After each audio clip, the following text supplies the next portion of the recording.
of colonialism and promotion of laziness and obstruction of innovation and creativity to be able to solve our own problems as a continent. And therefore the action by Trump should be a wake-up call to the leadership of the continent, not just the leadership of Kenya. There is no reason why we should run budgets that are funded by foreigners, or we run programs that are funded by foreigners. If you're talking about health and education, we should be able to fully fund our healthcare system using our own resources, because we are not short of human resource. We have the best doctors. We have the best research facilities. We can manufacture our own medicine. We can do our own pharmaceuticals. And we have to fund our own education system, and publicly and qualitatively. There is no such shortcut. Mm-hmm. If a government is unable to deliver quality public education and quality healthcare system, then there is no reason for it to be called a government.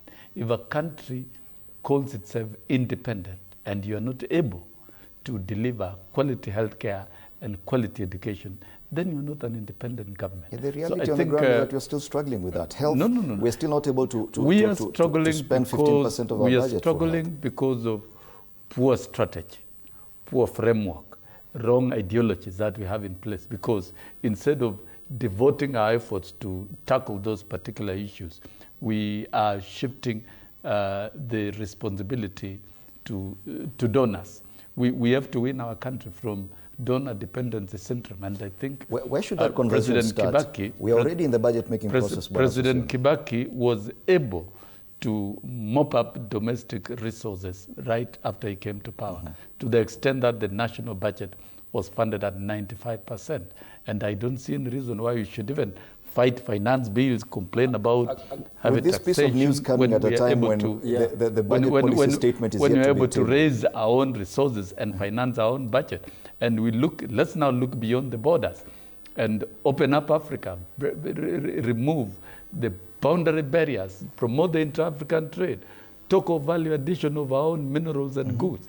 Let us make Africa prosperous, because it can be more economically strong. Let's talk about where the rubber meets the road, the budget-making process. This piece of news came this week. Next week, we expect Treasury to present the budget policy statement before the National Assembly. That budget, whether we say it or not, is highly dependent on donor inflows as well. Fred, I would say in passing. It's easier said. What